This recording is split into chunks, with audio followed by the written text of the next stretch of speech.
अगर पूरी नहीं कर पाते हैं तो बच्चों के तालीम के लिए किताब को नहीं पूरा कर पाते हैं, अगर पूरा नहीं कर पाते हैं तो बच्चों के तालीम के लिए हम कॉपी को नहीं दे पाते हैं, उनके हाथ में कलम नहीं पकड़ा पाते हैं। बताओ मुसलमानों, जब ये आलम होगा, जब इस तरह का मामला हमारा और आपका अपने बच्चों के साथ होगा, हम उनको तालीम से दूर रखेंगे, हम उनको किताबों से दूर रखेंगे, उनके हाथ में कलम नहीं पकड़ाएंगे, बल्कि उनके हाथ में जो है बचपने से मोबाइल थमा देंगे। तो बचाओ, वो बच्चे जब जवान होंगे तो वो कौन सा रास्ता इख्तियार करेंगे। इसलिए मैं कहना चाहता हूँ, आज जो है हमारे जो नौजवान तबके के लोग आज गलत रास्ते पर जा रहे हैं, इसमें किसी और की देन नहीं है, किसी और ने नहीं भटकाया है। अगर सही मानों में देखा जाए तो इसमें हमारी और आपकी जिम्मेदारी बनती है। अगर हमने शुरू से उनके लिए बेहतरीन तालीम और तरबियत का इंतजाम किया होता और अपने तन मन धन की बाजी लगा दी होती उनको तालीम और तरबियत के लिए, तो आज वो बच्चे गलत रास्ते पर नहीं होते, बल्कि सही रास्ते पर चल करके वो हमारी और आपकी रहनुमाई करते हुए नजर आते। लेकिन हमने अपने बच्चों के लिए कोई तालीम का इंतजाम नहीं किया। 200 रुपया अगर मांग लिया जाए घर वालों से तो फिर हमारे आज घरों से वो 200 रुपया नहीं निकल पाता। आज इस महफिल के इतना ज्यादा खर्च करने की जरूरत क्या थी? मैं पूछता हूँ, किस किताब में किस हदीस में, कुरान के किस आयत में अल्लाह रब्बुल इज्जत ने या अल्लाह के रसूल ने ये इरशाद फरमाया हो कि तुम खतने की महफिल को बिल्कुल ठान करके करना, अपने गांव वालों को, जवार वालों को, अपने तमाम रिश्तेदारों को बुला करके और जो है वहां पर सबके लिए खाने का इंतजाम करना, सबके लिए अच्छे अच्छे खाने का इंतजाम करना, सबके लिए कपड़े का इंतजाम करना। क्या ऐसा किसी हदीस में आपने पढ़ा है या किसी आलिम की जबान से आपने सुना है? हरगिज़ नहीं सुना होगा। ये सारी चीजें जरूरी नहीं थी, लेकिन हमने कहीं ना कहीं से इन सारी चीजों का इंतजाम किया है। लेकिन अगर इंतजाम नहीं किया है तो अपने बच्चों के लिए इंतजाम नहीं किया है, हमने इंतजाम नहीं किया है तो उनकी तालीम के लिए इंतजाम नहीं किया है। इसलिए मुसलमानों, ये चीजें मरने के बाद हमारे और आपके कब्र में काम आने वाली नहीं है। अगर काम आने वाली है तो याद रखो, अपनी औलाद को नेक और साले बना दो, अपनी औलाद को अच्छी तालीम और तरबियत से आरास्ता और पैरास्ता कर दो। इंशाअल्लाह जब हम मर करके कब्र में जाएंगे और हमारा बेटा जब दुनिया में बैठ करके अल्लाह की बारगाह में कुरान की आयतें तिलावत करेगा, कुरान की सूरतें पढ़ेगा और अल्लाह की बारगाह में और जो है हमारे नाम इशारे सवाब करेगा, तो यकीन जानो कुरान की उस सवाब की बरकत से अल्लाह रब्बुल इज्जत हमारे कब्रों से अज़ाब को दूर फरमा देगा। लेकिन ये सारी चीजें जो आज हम कर रहे हैं कब्र में, इन सारी चीजों के बारे में नहीं सवाल होगा, सारी चीजों के बारे में नहीं पूछा जाएगा।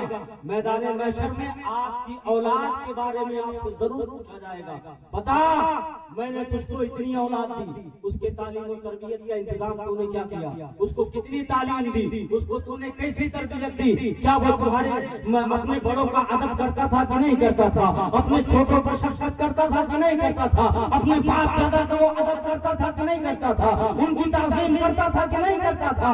बताओ उस वक्त हमारे पास क्या जवाब होगा?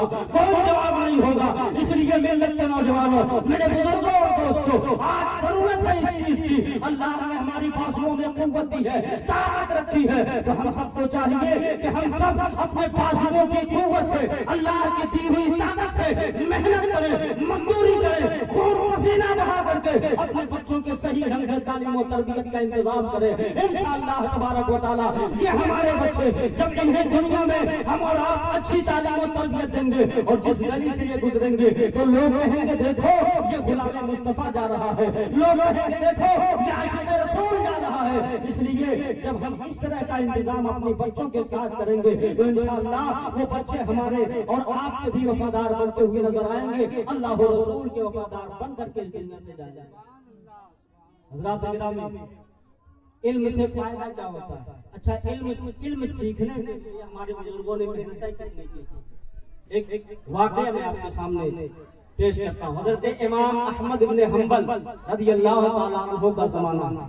हजरत इमाम अहमद इब्न हंबल बहुत बड़े इमाम, जिनसे शरीयत, सिलसिला शरीयत का जो है एक मजहब चला है, जिनके मानने वालों को हंबली कहा जाता है।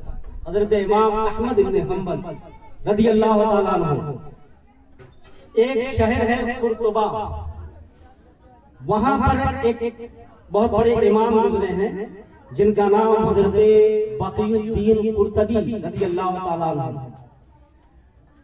انہوں نے سنا کہ بغداد شریف میں ایک امام ہے، امام احمد ابن حنبل، بہت بڑے امام ہیں، بہت بڑے محدث ہیں، سرکار کی حدیثیں بیان کرتے ہیں، لوگوں کو سناتے ہیں۔ اپنے شہر سے انہوں نے سفر شروع کر دیا، کئی ہزار میل کا فاصلہ تھا، کئی ہزار میل کا فاصلہ تھا اس وقت، لیکن پیدل سفر جو ہے شروع کر دیا۔ آگے چلے، ایک دریا راستے میں آ گیا، کشتی پہ سوار ہوئے، کشتی کے ذریعہ اس دریا کو پار کرنا چاہا، لیکن جب کشتی بیچ مدھار میں پہنچتی ہے طوفان کے نظر ہو جاتی ہے۔ اللہ کی بارگاہ میں فریاد کرتے ہیں، مولا کسی طرح ہماری کشتی کو کنارے سے لگا دے۔ طوفان میں کشتی بہتی ہوئی جو ہے کہیں سے کہیں نکل گئی، لیکن جا کر کے جب سمندر کے ساحل پر لگی ہے، آپ جب سمندر کے اس پار پہنچے ہیں، ایک آدمی ادھر سے آتا ہوا نظر پڑا۔ آپ نے اس سے پوچھا، بتاؤ تو صحیح بغداد ابھی کتنی دور باقی ہے؟ تو اس نے کہا یہاں سے بغداد 700 میل کی دوری پر ہے۔ 700 میل مطلب 1000 کلومیٹر سے زیادہ، 700 میل کی دوری پہ ہے پیدل چلنے والا آدمی۔ آج کا اگر انسان ہوتا تھک ہار کر کے واپس آ جاتا، اپنی ہمت ہار جاتا، لیکن قربان جاؤ علم سیکھنے کا وہ جذبہ تھا، علم دین مصطفیٰ سے وہ عشق تھا، وہ پیار تھا کہ انہوں نے اپنے سفر کو منقطع نہیں کیا بلکہ اپنے سفر کو جاری رکھا۔ پیدل چلتے چلتے جب شہر بغداد کے قریب پہنچے ہیں، ایک شخص ادھر سے آتا ہوا نظر آیا، پوچھا بغداد کتنی دور ہے؟ کہا بس تھوڑا سا آگے جاؤ گے تو بغداد کی عمارتیں تمہیں نظر آئیں گی۔ وہ امام جو ہے اپنے وقت کے وہ آگے بڑھتے ہیں اور جاتے ہیں بغداد شریف میں اندر، تو انہوں نے ایک شخص سے ملاقات کیا، کہا بتاؤ تو صحیح اس وقت جامع مسجد کا امام کون ہے؟ تو لوگوں نے بتایا کہ اس وقت فلاں آدمی اس جامع مسجد کا امام ہے۔ کہا حدیثیں کون سناتا ہے؟ کہا وہی امام صاحب یہاں جو ہے حدیثیں سناتے ہیں۔ کہا میں نے تو سنا تھا حضرت امام احمد بن حنبل بغداد کی جامع مسجد میں حدیثیں سناتے ہیں۔ کہا ہاں پہلے سناتے تھے، لیکن بادشاہ سے کسی مسئلے میں جھگڑا ہو گیا، اس لیے بادشاہ نے ان کو اپنے گھر میں نظر بند کر دیا، وہ گھر سے باہر نہیں نکلتے ہیں، ان کی ساری ضرورتیں ان کے گھر میں پوری کر دی جاتی ہے، ان کو کسی سے ملنے کی اجازت نہیں ہے، نہ ان سے کسی کو ملنے کی اجازت دی جاتی ہے۔ بادشاہ بڑا سخت ہوا ہے ان کے اوپر، چنانچہ جب انہوں نے سنا تو ان کا دل بیٹھنے لگا، میں تو نہ جانے کتنے ہزار میل کا سفر کر کے جو ہے یہاں بغداد میں پہنچا ہو حضرت امام احمد بن حنبل سے حدیث سننے کے لیے، حدیث سیکھنے کے لیے، علم دین مصطفیٰ سیکھنے کے لیے، لیکن یہاں آنے کے بعد جو ہے یہ پتہ لگ رہا ہے۔ تو انہوں نے اس آدمی سے پوچھا بتاؤ تو صحیح کیا تم بتا سکتے ہو کہ حضرت امام احمد بن حنبل کا گھر کون ہے؟ کہا میں نہیں بتا سکتا، اگر بادشاہ نے امام احمد بن حنبل کے بارے میں میرے بارے میں کچھ سنگن پائی تو مجھ کو بھی جیل کے اندر ڈال دے گا، اس لیے میں نہیں بتا سکتا ہوں۔ کہا اچھا دور سے اشارہ کر کے بتا دو۔ کہا ٹھیک ہے، اشارہ میں انگلی کے ذریعے نہیں کروں گا، اپنی آنکھوں کے ذریعے کروں گا، کیونکہ اگر حکومت کے کارندے امام احمد بن حنبل کی گھر کی طرف اشارہ کرتے ہوئے بھی دیکھ لیں گے تو مجھ کو جیل کے اندر ڈال دیں گے۔ انہوں نے کہا ٹھیک ہے، تم آنکھ کے ذریعے ہی اشارہ کر دو۔ دور ہی سے امام احمد بن حنبل کا گھر ان کو دکھا دیا گیا۔ اب گھر دیکھنے کے بعد واپس آتے ہیں، ایک کوارٹر جو ہے ایک روم کرائے پر لیتے ہیں، اور لینے کے بعد اپنا سارا ساز و سامان وہاں پر لے جا کر کے رکھ دیتے ہیں۔ اب رکھنے کے بعد آپ نے جا کر کے ایک کاسا خریدا ہے فقیروں والا، جو فقیر لے کر کے بھیک مانگتے ہیں، وہ کاسا خریدا ہے، اور خریدنے کے بعد اپنا جو ہے پورا لباس فقیروں والا بنایا ہے، فقیروں والا لباس زیب تن کیا ہے، اور زیب تن کرنے کے بعد اب بغداد شہر میں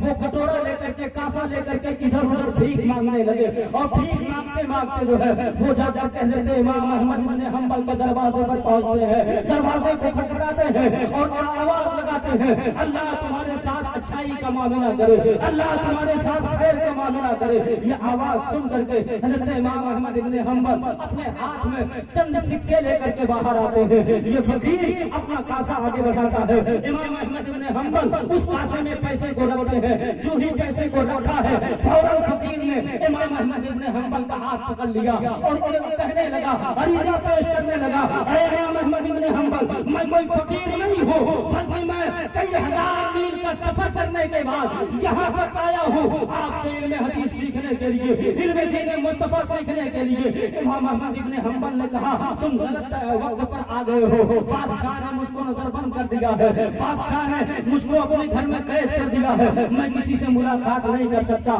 ना ही मुझसे कोई मुलाकात कर सकता है। अगर तुम मेरे दरवाजे पर आ गए हो, अगर किसी सिपाही ने, किसी जो है हुकूमत के कारिंदे ने अगर हमको देख लिया तो वो तुमको भी जो है जेल के अंदर डाल देगा, वो तुमको कैद खाने में डाल देगा, इसलिए तुम जल्दी से यहाँ से चले जाओ। उस आदमी ने कहा, सुनो, मैं ऐसे नहीं जाऊंगा, अगर मैंने इरादा करके आया है यहाँ तक कि मैं आपके पास आकर के इल्म दीन मुस्तफा सीखूंगा, तो सुनो, मैं इल्म दीन मुस्तफा सीख करके यहाँ से जाऊंगा। हजरत इमाम अहमद इब्न हम्बल ने इरशाद फरमाया, वो किस तरह से होगा? तो उन्होंने कहा कि मैं आपके पास इसी तरह रोजाना कासा लेकर के आता रहूंगा और इसी असने में, इसी वक्त में आप मुझको अल्लाह के रसूल की कम से कम 2 हदीसें से सुना दीजिएगा, सिखा दीजिएगा, मैं उसको याद करके चला जाऊंगा। अगर कोई हुकूमत का कारिंदा देख ले तो मेरे जो है कासे में आप उससे पैसे डाल दीजिएगा ताकि हमारे ऊपर किसी को शक ना हो। वो उसी तरह आते रहे, जाते रहे,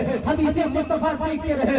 1 साल का अरसा गुजर गया, 1 साल मुसलसल वो फकीर की शक्ल में आते रहे, इमाम अहमद इब्न हम्बल से जो है वो हदीस सीखते रहे। मैं आपसे पूछना चाहता हूँ, हदीस मुस्तफा के लिए, इल्म दीन मुस्तफा के लिए, इल्म दीन मुस्तफा से इतनी मोहब्बत है, इतना प्यार है, इतना इश्क है कि इल्म दीन मुस्तफा को सीखने के लिए वो 1 साल तक फकीराना लिबास पहन करके हजरत इमाम अहमद इब्न हम्बल की बारगाह में आते रहे, इल्म दीन मुस्तफा सीखते रहे। मैं आपसे पूछना चाहता हूँ, आपने कौन सा इंतजाम किया है इल्म दीन मुस्तफा सीखने के लिए? आपने कौन सी मेहनत की है?